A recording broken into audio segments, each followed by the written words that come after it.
प्रिय भक्तजनों, जय श्री कृष्णा। हमारे YouTube चैनल में आपका बहुत बहुत स्वागत है। आज हम आपको श्रीमद् भागवत कथा सुनाने जा रहे हैं, जो कि इस प्रकार है। श्रृंगी ऋषि का परीक्षित को श्राप देना। सूत जी बोले, एक दिन राजा परीक्षित शिकार के लिए वन में गए। वे जल की खोज में एक जलाशय के निकट पहुँचे। देखा तो वहाँ किसी तपस्वी का आश्रम बना हुआ था। राजा उस आश्रम में चले गए, परंतु उस समय शमीक ऋषि तपस्या में लीन थे।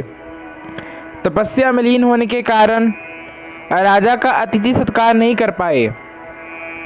भाविवश उनको क्रोध आ गया। एक मरा हुआ सांप लाकर मुनि के गले में डाल दिया। तत्पश्चात अपनी राजधानी को आ गए। राजा को ऐसा करते हुए देखकर ऋषि पुत्रों को बड़ा क्रोध आया। उसने कौशिकी नदी के तट पर जाकर जल से आचमन कर राजा परीक्षित को ये श्राप दे दिया। पुत्र का विलाप सुनकर शमीक ऋषि ने अपने पुत्र से पूछा कि हे बेटा, तुम क्यों दुखी हो? तुम्हारा किसने अपमान किया? मुनि से पुत्र ने सब हाल कह सुनाया। राजा को श्राप को सुनकर शमीक ऋषि को अत्यधिक चिंता हो गई। उन्होंने कहा, हे पुत्र, तुमने इतने थोड़े अपराध के लिए इतना बड़ा श्राप दे दिया। ऐसा कहते हुए ऋषिवर को बहुत ही आत्मग्लानि होने लगी। जब देश में कोई राजा नहीं होता, तब मनुष्यों का वेद वर्णित वर्णाश्रम धर्म से सदाचार नष्ट हो जाता है और लोग कुत्तों तथा वानरों के समान अर्थ तथा काम में लगभग वर्ण संकर संतान उत्पन्न करते हैं। परंतु राजा परीक्षित तो बड़े ही पुण्यशाली हैं।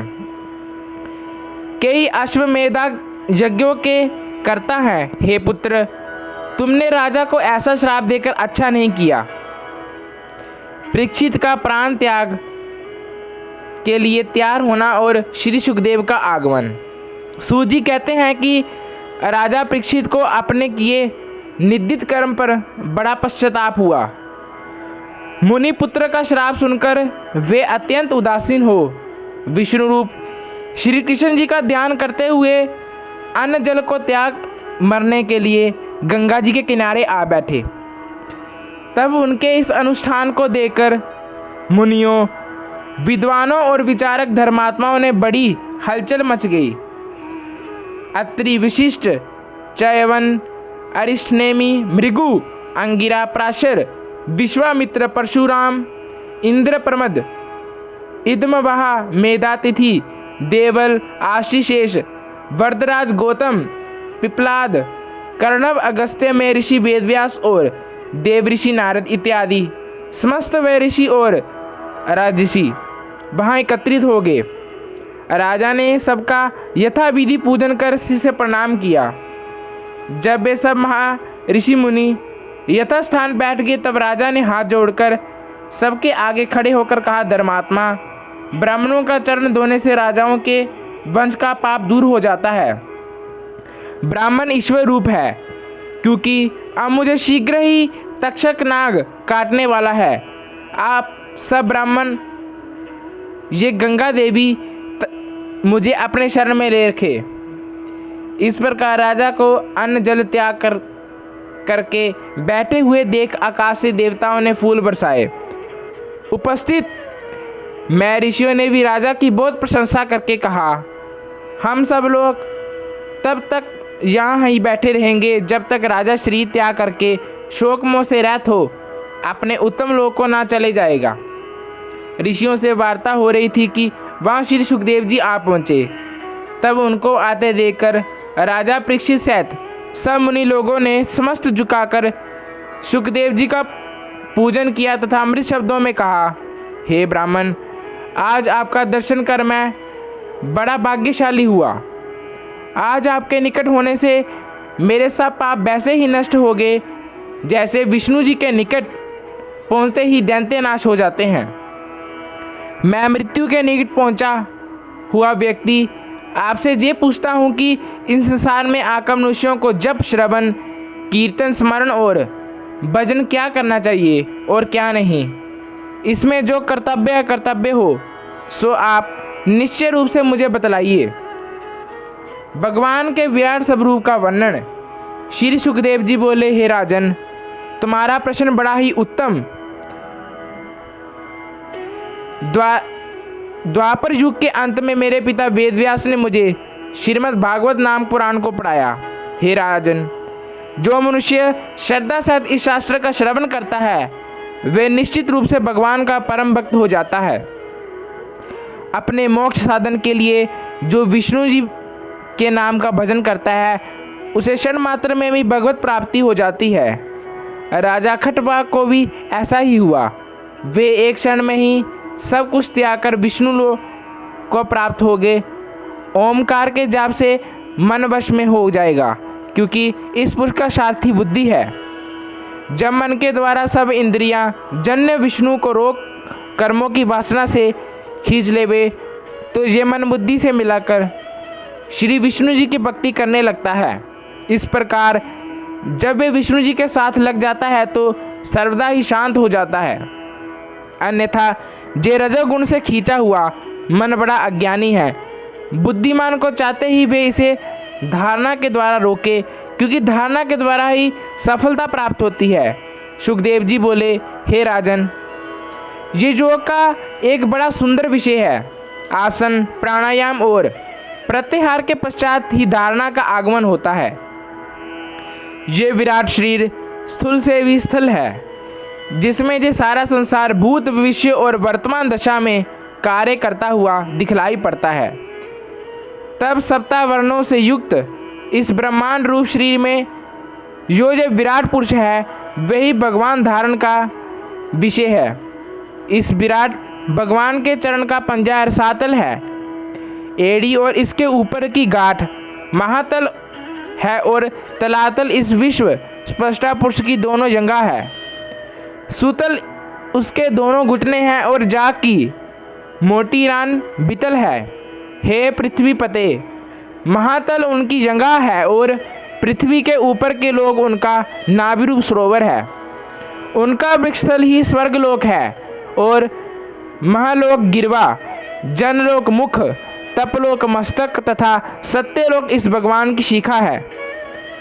इंद्रादिक देवता उनकी भुजाएं और दिशाएं ही उनके कान हैं। वे इंद्रियों के द्वारा ही शब्दों का श्रवण करते हैं और दोनों अश्विनी कुमार ही उनकी नासिका है, जिनके द्वारा वे सूंघते और गंध लेते हैं। अग्नि इसका मुख है, गंध इसकी प्राण इंद्रियां हैं। आकाश उन भगवान के नेत्र हैं। सूर्य उनकी चक्षु इंद्रियां हैं। दिन रात पलक है। बहुओं का विलास ब्रह्मा पद है। जल तालु है तथा रस इनकी जीवा। उनके दाढ़ स्थान में यम, गायत्री आदि छंद ही उनका सिर है। पुत्रादिकों में स्नेह का अच्छ होना उनके दांत है। मनुष्यों में उन्माद वाली जो अवस्था है वही भगवान का हास्य है तथा अपार सृष्टि उनकी कटाक्ष है। उन भगवान के ऊपर के होठ में लज्जा और नीचे के होठ में लोभ, स्तनों में धर्म, पीठ में अधर्म, लिंगेंद्रियों में प्रजापति, अंडकोश में मित्रवर्ण, कृषि में समुद्र और हड्डियां ही अपार पर्वतों का समूह है। हे राजन, नदियां ही उनकी नसें हैं। वृक्ष समूह रोम है और प्रचंड वायु उनकी व्यास काल गमन, प्राणियों का जन्म मरण उनका कर्म है।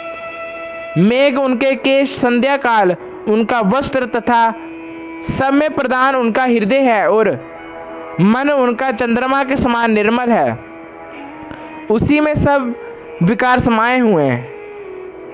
वे सबके आश्रयभूत कोश और इतने प्रसिद्ध प्रकाशपूर्ण है कि उनमें जाकर सब आवरण समा जाते हैं।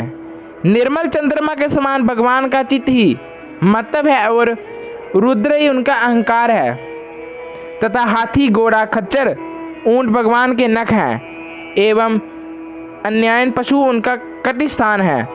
पक्षियों का कलरव ही उनकी विचित्र चिल्पाचित्र के नमूने हैं। मनु भगवान की बुद्धि है और मनुष्य उनके निवास स्थान है। योग युक्ति द्वारा भगवान के स्वरूप का दर्शन। सुखदेव जी बोले, हे राजा परीक्षित, एक समय धारणा के बल पर ब्रह्मा ने सृष्टि का पुनः निर्माण किया। धारणा का अर्थ है धारण करना। जब आसन पर बैठा हुआ अभ्यासी प्राणायाम के पश्चात इंद्रियों की चंचलता त्याग देता है, तब उसका मन एकाग्र हो जाता है। भक्त भगवान के विराट स्वरूप में अपने मन को लगावे, तब उसे नाना प्रकार के दृश्य दिखलाई पड़ेंगे। तब जैसा ही ऊपर विराट दर्शन कहा गया है, उसके अनुरूप ही भगवान के अनंत रूप को देखने की इच्छा करनी चाहिए। स्मरण रहे, उसे मन को अपने विचारों एवं बुद्धि द्वारा रोककर भगवान के उसी प्रकार में लगावे जो उसे दिखलाई पड़ता था। हे राजन, अभ्यासी को चाहिए कि वे धारणा करने में अपने अंतःकरण में स्थित शंख चक्र गदा पंद को धारण करके चतुर्भुज भगवान का ध्यान करे और ऐसा संकल्प करे कि भगवान के कमल समान लंबे नेत्र तथा कदम्ब पुष्प के केसर के समान पित्त वर्ण का वस्त्र है। वे रत्नों से जड़े हुए सोने के बाजूबंद पहने हैं, चमकते हुए महारत्नों से युक्त किरीट धारण किए हैं, कानों में कुंडल चमक रहे हैं, जिनके चरण कमल में लक्ष्मी निवास करती है। हृदय पर श्रीवत्स का चिन्ह है, जो निर्मल बनमाला धारण किए हुए हैं। वे इदु घंटी का युक्त कौस्तुभ भमनी की माला पहने और उनके घुंघराले बाल है। नीली पलके मंद मंद मुस्कान से वे बड़े ही मनोहर जान पड़ते हैं। वे दयालु और बख्तबसल हैं। जब योगी शरीर को देखना चाहे तब काल और देश का विचार न करते हुए वे जहाँ चाहे सुखपूर्वक दृढ़ आसन पर बैठकर मन सहित प्राणों को रोके। जो जन ब्रह्मा तत्व में लीन शास्त्र ज्ञानी निवासनिक और दुख दोमन्य आदि से सर्वथा रहत है, वे सिद्धासन लगाकर अपनी ऐसे से अपनी गुदा को दबाकर वायु को रोककर 100 स्थानों से पार कर प्राण वायु को ऊपर चढ़ाते हैं। तत्पश्चात श्रवण, नेत्र, नासिका और मुख, इन 7 सिद्धों को मुदकर अपेक्षा रहित योगी तालुमूल से दोनों बुहों के बीच से उस श्वास को लावे। फिर वहाँ कुछ देर ठहर कर मस्तक ब्रह्मारंध को फोड़कर पर ब्रह्मा में प्राप्त हो शरीर तथा इंद्रियों का त्याग करें। ये मुक्ति कही जाती है। मुक्ति क्या है? हे राजन, यदि ब्रह्मा के स्थान को जाना चाहे तो उसे मन तथा इंद्रियों सहित शरीर से निकलना चाहिए। जिन योगियों को सूक्ष्म शरीर प्राप्त है, वे समस्त त्रिलोक में चाहे जहाँ जा सकते हैं, परंतु काम साधन उस शक्ति को नहीं प्राप्त कर सकता जिसे योगी विद्या, तप, योग और समाधि द्वारा प्राप्त करते हैं। तब इस प्रकार के निष्पाप व्यक्ति श्री विष्णु जी के शिशुमार चक्र को प्राप्त हो अति सूक्ष्म और निर्मल लिंग श्री से ब्रह्मा ज्ञानियों के उस स्थान में पहुंच जाते हैं जो समस्त देवताओं एवं सर्व लोकों से सर्वदा नमस्कृत होता रहता है। तत्पश्चात वे अनंत जी के मुख की अग्नि से जलते हुए त्रिलोक को देखकर सिद्धेश्वरों के विमानों से सेवी स्थान ब्रह्मापद को प्राप्त होते हैं। ऐसे ही नई नई जानकारियों के लिए लाइक, सब्सक्राइब करें और ज़्यादा से ज़्यादा लोगों को शेयर करें। धन्यवाद।